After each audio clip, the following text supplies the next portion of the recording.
전화기 너머로 들려오는 그 한마디에 나는 한참을 가만히 있었습니다. 별말은 아니었어요. 엄마, 그건 내가 알아서 할게. 그게 다였습니다. 그런데 그 말투, 그 끝을 흐리는 어딘가 귀찮은 듯한 그 목소리에 나는 수저를 들다 말고 멈춰버렸습니다. 한참을 그렇게 식어가는 국구름만 내려다봤지요. 여러분도 혹시 이런 경험이 있으신가요? 자식이 나쁜 말을 한 것도 아닌데, 욕을 한 것도 아닌데 그 말투 하나에 가슴이 철렁 내려앉는 그런 순간 말입니다. 그러고는 밤새 이불 속에서 그 짧은 한마디를 몇 번이나 되감아 듣게 되지요. 내가 너무 예민한 걸까? 내가 늙어서 서운한 게 많아진 걸까? 그렇게 스스로를 탓하면서요. 우리는 흔히 이렇게 믿습니다. 자식이 대들고 말대꾸를 해야 불효라고, 목소리를 높이고 문을 쾅 닫아야 그게 상처라고, 그래서 내 자식은 그런 적이 없으니 나는 복받은 놈이라고요. 그런데 100년 가까이 살아보니 사실은 그 반대였습니다. 진짜 마음이 멀어진 자식은 대들지 않습니다. 싸우지도 않아요. 그저 말투가 바뀝니다. 조용히, 아주 천천히, 어머니가 눈치채지 못할 만큼 서서히. 대드는 자식은 아직 어머니를 자기 세계 안에 두고 있는 겁니다. 화를 낸다는 건 아직 기대가 남아있다는 뜻이거든요. 싸울 가치가 있다고 여기니까 싸우는 거예요. 그런데 말투가 식어버린 자식은 이미 어머니를 자기 마음 한쪽 구석으로 밀어내기 시작한 겁니다. 다툼조차 아까워진 거지요. 오늘 나는 여러분께 늙은 어머니를 향한 자식의 말투 3가지를 이야기하려 합니다. 이 말투가 들리거든 부디 잠시 거리를 두세요. 그리고 끝에 가서 제가 100년을 살며 깨달은 한마디를 들려드리겠습니다. 그 한마디가 어쩌면 모든 걸 바꿔놓을지도 모릅니다. 아직은 말씀드리지 않겠습니다. 끝까지 들어주세요. 내게도 그런 시절이 있었습니다. 아이가 어렸을 때 그 작은 입에서 엄마 소리가 떨어질 줄을 몰랐지요. 아침에 눈을 뜨면 엄마, 밥을 먹다가도 엄마, 자다가 무서운 꿈을 꾸면 한밤중에도 엄마. 그 소리가 어찌나 듣기 좋던지 나는 하루에 100번을 들어도 지겹지가 않았습니다. 밥상을 차리면 온 식구가 내가 수저를 들기를 기다렸어요. 어머니 먼저 드세요. 그 한마디에 나는 종일 고단했던 게 다 녹아내렸습니다. 김이 모락모락 나는 국그릇을 자식 앞으로 밀어주는 일, 생선에 가장 살이 많은 가운데 토막을 발라 자식밥 위에 올려주는 일, 그게 내 평생의 기쁨이었습니다. 나는 내 입에 들어갈 것을 줄여서라도 자식 입에 넣어주었습니다. 추운 겨울에 내 외투를 벗어 자식 어깨에 덮어주었어요. 아이가 아프면 밤을 꼬박 새워 이마를 짚었고, 학교에 보낼 때면 교문 앞에서 그 작은 등이 사라질 때까지 손을 흔들었습니다. 그게 당연한 줄 알았습니다. 어미니까요. 누가 시켜서 한 일이 아니라 그저 그러고 싶어서 한 일이었습니다. 그런데 여러분, 지금은 어떻습니까? 이제 전화를 걸면 신호음이 5번, 6번 울리고 나서야 받습니다. 엄마, 왜, 그 외 한 글자가 어찌나 차갑던지요.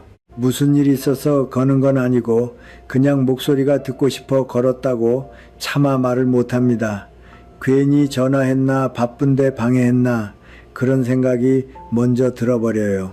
그래서 아니다, 별일 아니다 하고 서둘러 끊고는 끊긴 전화기를 한참 들여다봅니다. 밥상은 또 어떻습니까? 명절에 자식들이 와도 밥을 먹으면서 다들 고개를 숙이고 손에 든 그 작은 기계만 들여다봅니다. 내가 무슨 말을 하면 응 하고는 다시 화면을 봐요. 나는 그 옆에서 예전에 내 수저를 기다려주던 그 식탁을 떠올리며 혼자 국을 떠먹습니다. 음식은 그대로인데 그 온기만 어디론가 사라져버린 것 같았습니다. 주말이 다가오면 나는 또 며칠 전부터 마음이 들뜹니다. 혹시 이번 주에는 올까 시장에 나가 자식이 좋아하던 나물이며 생선이며 한 보따리를 사옵니다. 무거운 줄도 모르고요. 그런데 막상 주말이 되면 엄마 이번 주는 일이 있어서 하는 문자 한 통이 옵니다. 사다 놓은 음식은 냉장고에서 그대로 시들어가고 나는 그 앞에서 괜히 행주질만 했습니다. 며느리가 들어오고 나서는 또 그렇습니다. 손주를 보고 싶어 한마디 하면 분위기가 싸늘해지는 게 느껴져요. 좋은 마음으로 한 말인데 어느새 내가 참견하는 사람이 되어 있더군요. 내가 뭘 잘못 말했나 밤새 그 한마디를 곱씹습니다. 그러고 보니 말이지요. 예전엔 자식이 무슨 일이 생기면 제일 먼저 나를 찾았습니다. 회사에서 속상한 일이 있어도 친구와 다퉈도 몸이 아파도 엄마부터 불렀어요.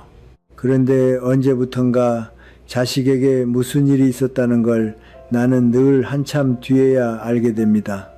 그것도 자식이 말해줘서가 아니라 우연히 다른 사람 입을 통해서요. 어머니 그 일 들으셨죠? 하고 누가 물어오면 나는 모르는 티를 내지 않으려 애쓰며 아 그럼요 하고 웃습니다. 속으로는 가슴이 무너지면서요. 내 자식의 일을 내가 가장 나중에 아는 사람이 되어버린 겁니다. 여러분은 어떠신가요? 자식의 소식을 남에게서 전해 들은 적 한 번쯤 있지 않으십니까? 여러분 혹시 지금 이 이야기를 들으며 가슴 한쪽이 시큰해지지 않으십니까? 그 마음 제가 압니다. 너무나 잘 압니다. 분명히 나는 변한 게 없습니다. 자식을 사랑하는 마음도 잘해주고 싶은 마음도 그대로예요. 그런데 자식의 말투는 변했습니다. 그 변화가 언제 시작됐는지도 모르게 어느 날 문득 돌아보니 우리 사이에 강물 하나가 흐르고 있더군요. 자, 그러면 이제 본론으로 들어가 보겠습니다. 늙은 어머니를 향한 자식의 말투, 마음이 식기 시작했다는 걸 알려주는 그 세 가지 신호 말입니다. 첫 번째 신호를 이야기하기 전에 한 어머니의 이야기를 들려드리고 싶습니다. 내가 아는 한 노인이 있었어요. 자식에게 전화를 걸 때마다 가슴이 두근거린다고 하더군요.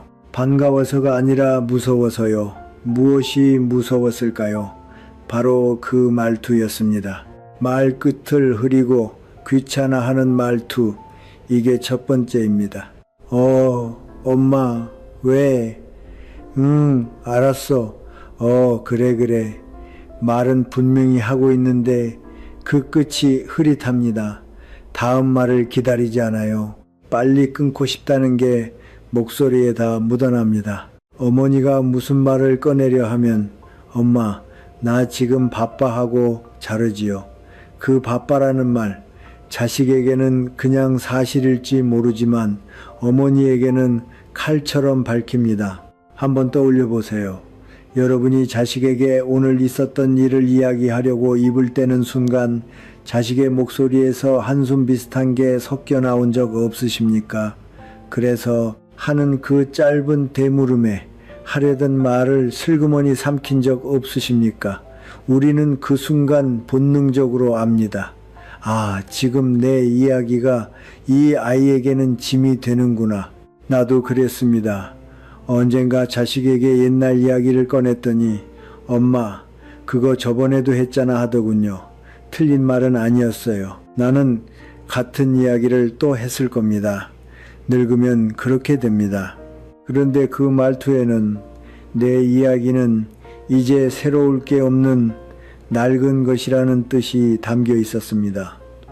나는 그날 이후로 옛날 이야기를 잘 꺼내지 않게 됐습니다. 그 노인은 결국 어떻게 했는지 아십니까? 자식에게 전화 거는 횟수를 스스로 줄였습니다. 일주일에 한 번, 그것도 용 것만 짧게요. 보고 싶어도 참았습니다. 짐이 되기 싫어서요.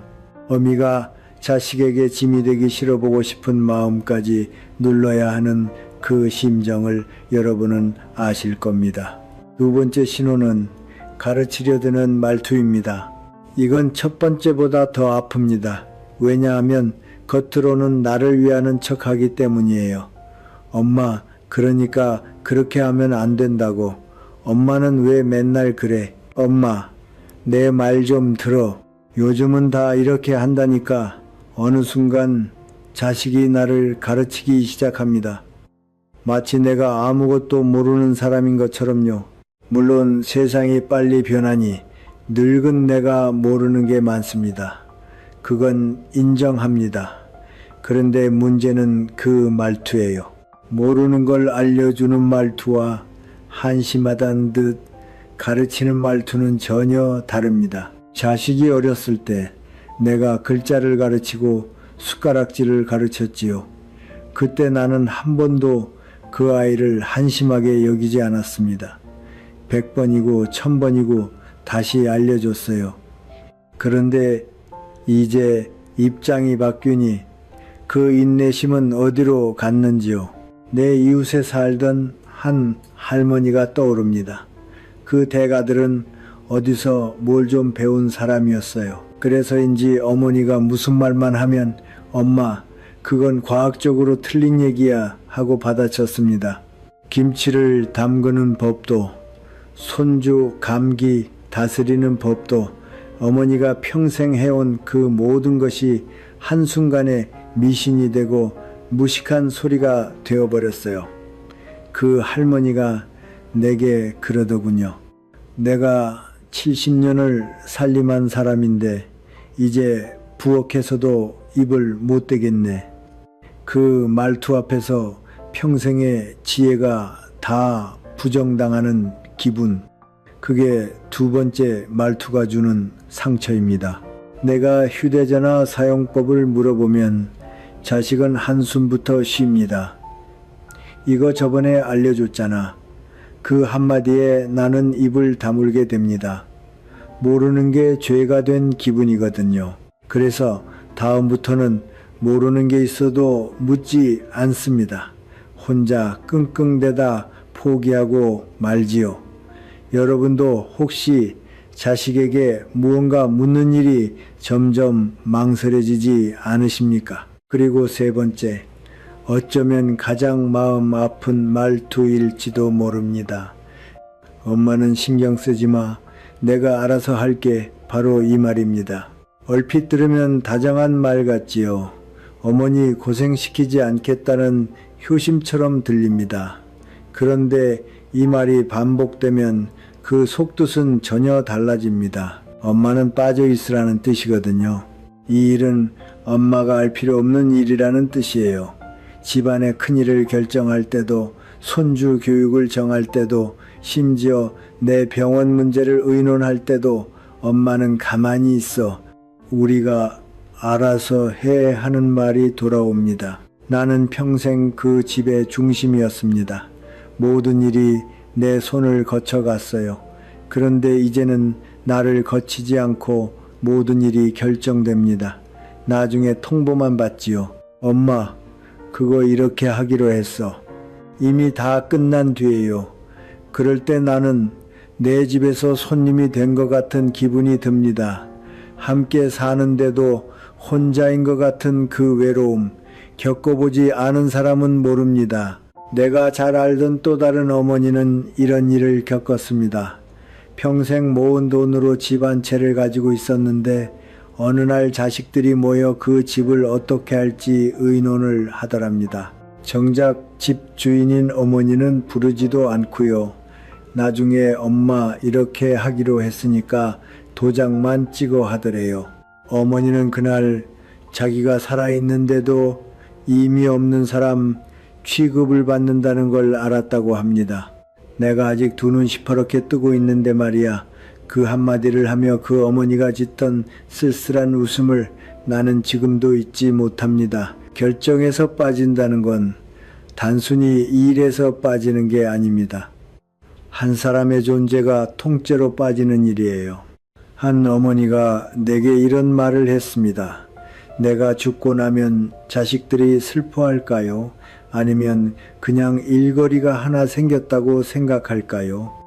나는 그 말에 한참을 답하지 못했습니다. 그 어머니는 이미 자식이 알아서 할게라는 말투 속에서 자신의 자리를 잃어버린 거였어요.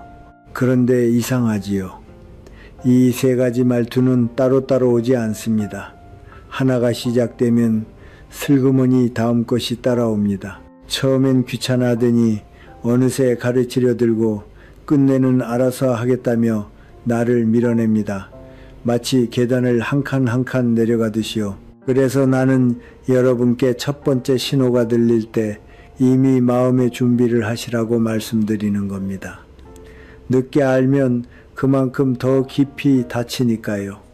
생각해보면 이 세 가지 말투에는 공통점이 하나 있습니다.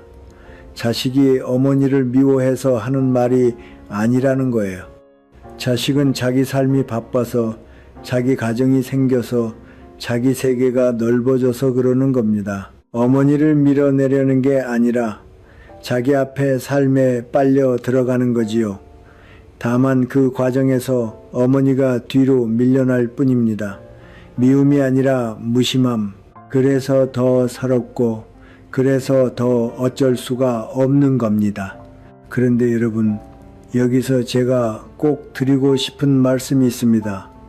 이 세 가지 말투가 들린다고 해서 그게 누구의 잘못이라고 손가락질 하려는 게 아닙니다. 자식이 못된 것도 아니고 어머니가 부족한 것도 아니에요. 이건 사람의 마음이 흘러가는 자연스러운 이치입니다.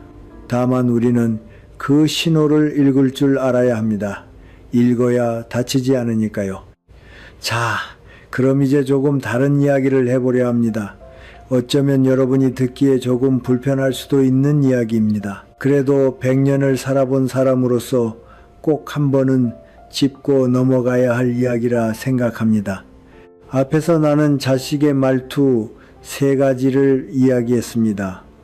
그런데 솔직히 말씀드리면 그 말투가 식어가는 데에는 자식만의 잘못이 있는 게 아니더군요. 우리 어머니들에게도 나 자신에게도 돌아볼 부분이 있었습니다.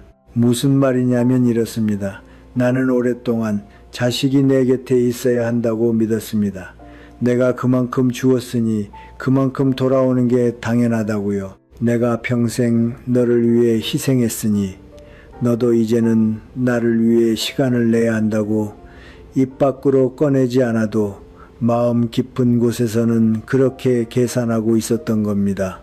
그런데 어느 날 문득 강물을 바라보다 깨달은 게 있습니다. 강물은 말이지요. 위에서 아래로만 흐릅니다. 거꾸로 흐르는 강물을 보신 적 있으십니까? 없지요.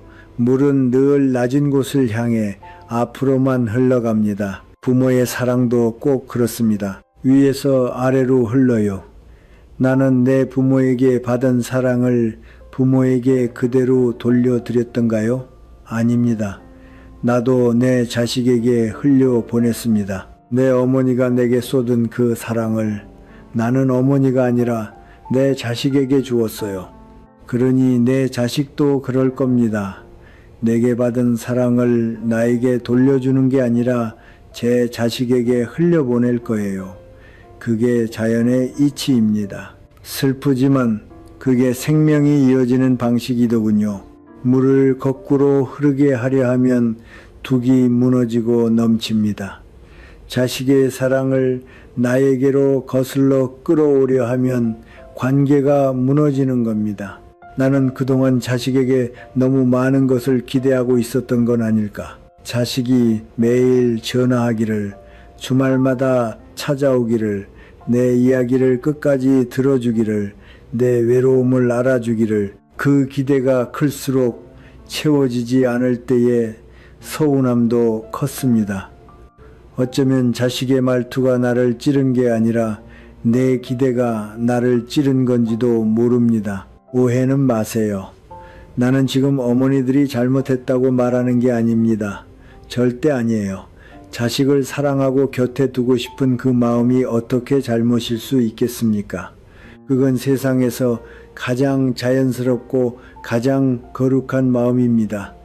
다만 내가 말씀드리고 싶은 건 그 사랑의 방향을 조금 바꾸면 우리가 덜 아플 수 있다는 겁니다.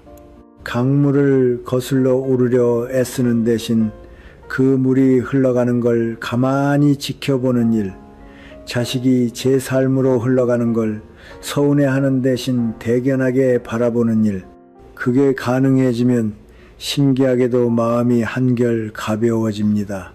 기대를 내려놓으면 서운함도 함께 내려놓아지거든요. 한 가지 더 이야기하고 싶은 게 있습니다. 나는 오랫동안 착각하고 살았어요. 자식이 나를 찾지 않으면 그건 나를 사랑하지 않는 거라고요. 연락이 뜸하면 정이 식은 거라고요. 그런데 그게 아니더군요. 자식이 나를 찾지 않는다는 건 어쩌면 그 아이의 삶이 평안하다는 뜻일 수도 있습니다. 부모를 찾지 않아도 될 만큼 제 앞가림을 잘하고 있다는 뜻이지요. 자식이 힘들 때 부모를 찾는다는 건 알지만 거꾸로 보면 부모를 찾지 않는다는 건 그만큼 흔들리지 않고 산다는 증거이기도 합니다. 그렇게 생각을 바꾸니 연락 없는 날들이 조금은 견딜만 해졌습니다. 나는 나무를 한 그루 떠올려 봅니다. 봄에 씨를 심고 여름에 물을 주고 정성껏 길러 큰 나무로 키웠습니다. 그런데 그 나무가 다 자라면 가지가 사방으로 뻗어 나가지요. 뿌리에서 점점 멀어지는 쪽으로요. 그게 나무가 잘못된 겁니까? 아니에요. 그게 잘 자란 나무입니다. 가지가 뿌리 곁에만 웅크리고 있는 나무는 병든 나무예요. 자식이 멀리 뻗어나가는 건 내가 그 아이를 잘 키웠다는 증거입니다.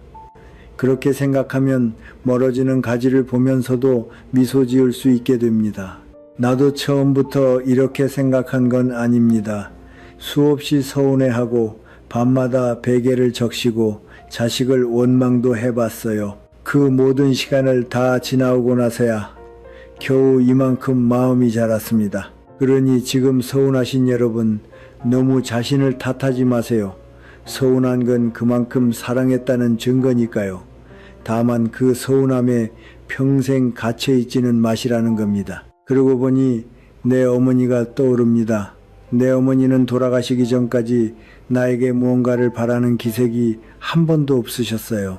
그때는 그게 당연한 줄 알았는데 이제와 생각하니 그건 당연한 게 아니라 어머니의 깊은 사랑이었습니다. 바라지 않음으로써 사랑하는 법, 어머니는 이미 그 이치를 아셨던 거예요. 나는 그걸 100살이 되어서야 겨우 배웁니다. 그러면 이제 정말 중요한 이야기를 할 차례입니다. 그래서 어떻게 하면 되느냐, 마음만 바꾼다고 다 되는 건 아니지요. 100년을 살며 내가 찾아낸 실제로 도움이 됐던 방법 몇 가지를 말씀드리겠습니다. 첫째는 내 하루를 자식 말고 다른 것으로 채우는 일입니다. 자식만 바라보고 있으면 자식의 말투 하나하나가 다 크게 들립니다. 전화가 오나 안 오나 하루 종일 전화기만 들여다보게 되지요. 그런데 내가 아침에 일어나 갈 곳이 있고 만날 사람이 있고 가꿀 화분이 있고 단일 모임이 있으면 자식의 연락은 내 하루의 전부가 아니라 그저 한 부분이 됩니다. 자식에게 쏠려있던 무게를 내 삶 쪽으로 옮겨오는 거예요. 둘째는 자식에게 무언가를 줄 때 돌려받을 생각을 아예 하지 않는 일입니다. 이게 참 어렵습니다. 그런데 한번 마음 먹어보세요. 주는 그 순간에 이미 다 받은 거라고요. 자식 입에 음식이 들어가는 걸 보는 그 기쁨, 그게 보답입니다. 나중에 자식이 갚아야 할 빚이 아니에요. 그렇게 생각하면 자식이 무심해도 덜 서운합니다.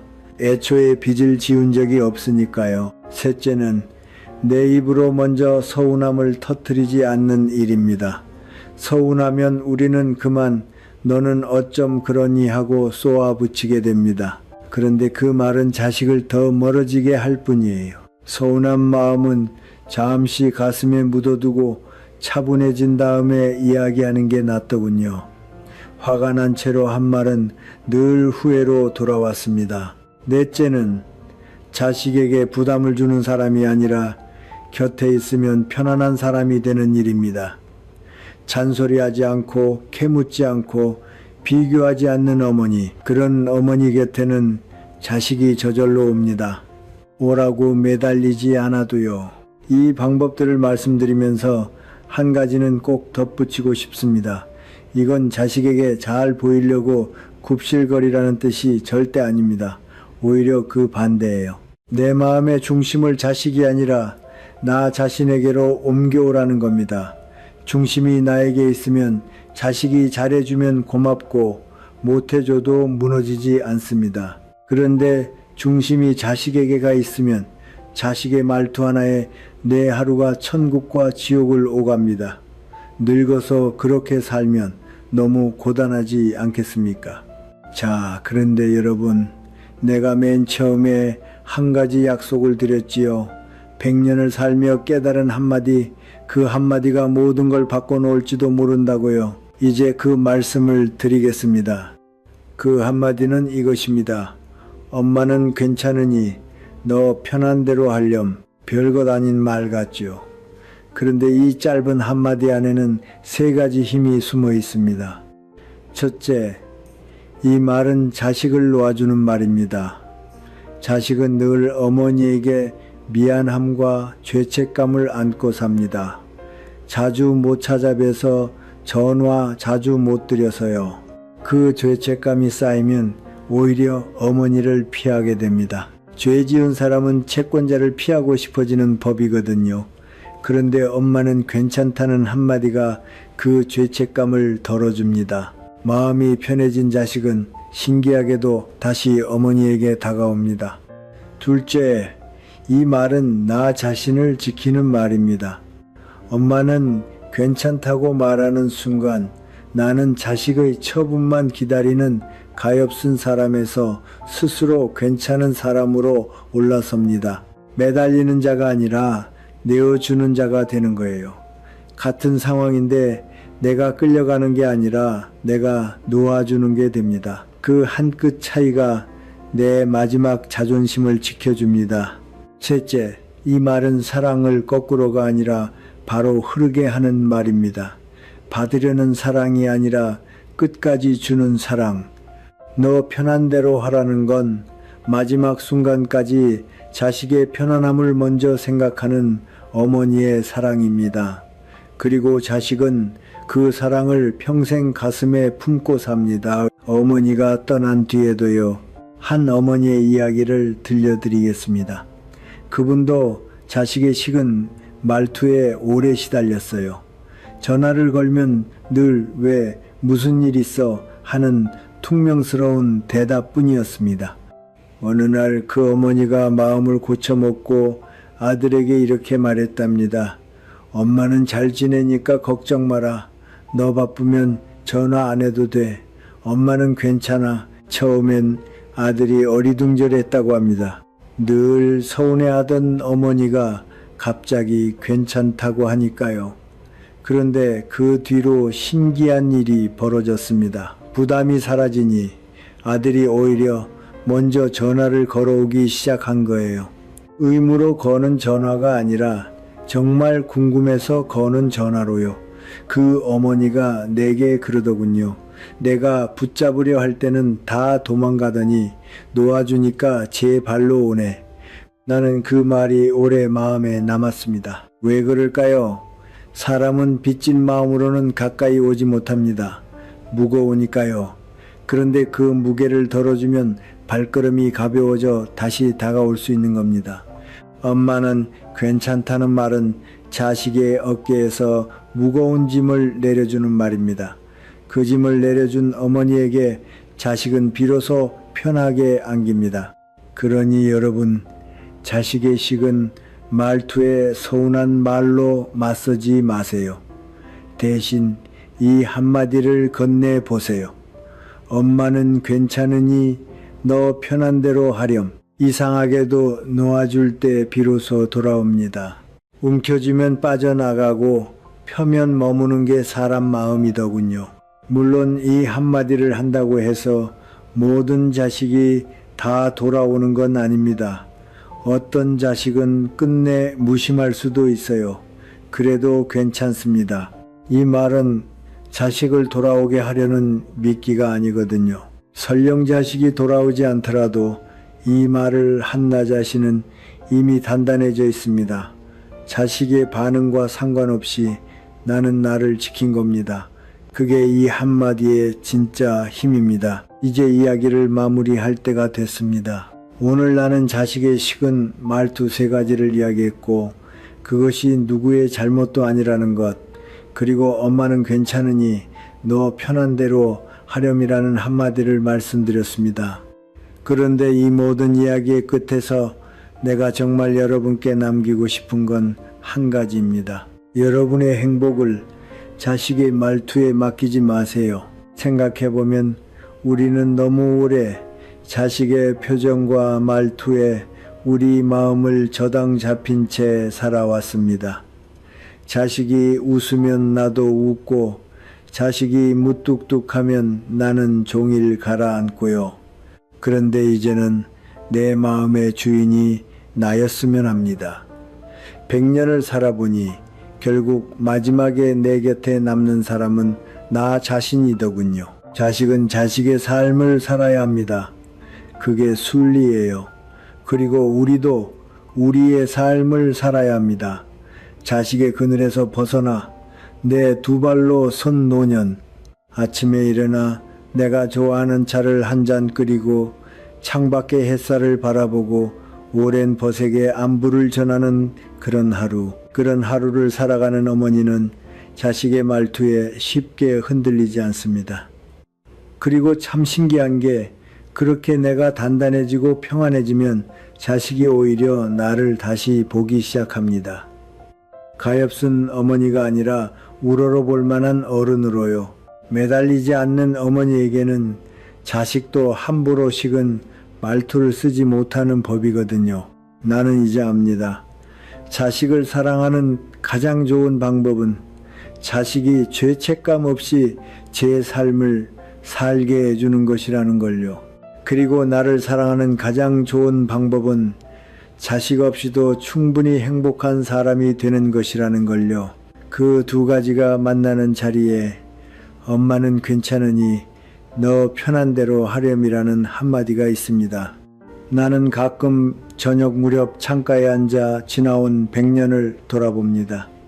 그 긴 세월에 참 많은 것이 손에 들어왔다 빠져나갔습니다. 젊음도 건강도 함께 늙어가던 벗들도요. 그 모든 걸 잃으면서 내가 배운 건 움켜쥐려 할수록 더 빨리 빠져나간다는 것이었습니다. 손을 꼭 쥐면 모래가 손가락 사이로 새어나가듯 사랑도 그렇더군요. 자식도 그렇고요. 그래서 이제 나는 무엇이든 가만히 손바닥을 펴서 올려둡니다. 잡지 않고 그저 있는 동안 고마워하면서요. 어쩌면 노년이라는 건 하나하나 내려놓는 법을 배우는 시간인지도 모르겠습니다. 그런데 내려놓을수록 마음은 가난해지는 게 아니라 오히려 넉넉해집니다. 기대를 내려놓으니 서운함이 줄고 자식을 놓아주니 미움도 사라지더군요. 빈손이 된 줄 알았는데 그 빈손에 평안이 담겨 있었습니다. 여러분, 우리는 평생 주는 사람으로 살아왔습니다. 이제 마지막으로 하나만 더 줍시다. 자식에게 자유를 주고 우리 자신에게는 평안을 주는 겁니다. 그거면 됩니다. 그거면 우리 노년은 충분히 아름답습니다. 오늘 집에 자식이 있다면, 아니면 오늘이 아니어도 다음에 자식의 목소리를 듣게 되거든 딱 한 번만 이렇게 말해보세요. 엄마는 괜찮으니까 너 편한 대로 하렴. 그 한마디를 건넨 뒤에 여러분의 마음이 어떻게 달라지는지, 자식의 말투가 어떻게 달라지는지 느껴보시길 바랍니다. 그리고 그 이야기를 댓글로 들려주세요. 여러분의 한마디가 지금 같은 마음으로 외로워하는 다른 어머니에게 큰 위로가 됩니다. 우리 서로의 곁이 되어 줍시다. 오늘 이 이야기가 마음에 닿으셨다면 구독을 눌러두세요. 다음에 또 살아오며 배운 이야기를 들고 찾아오겠습니다.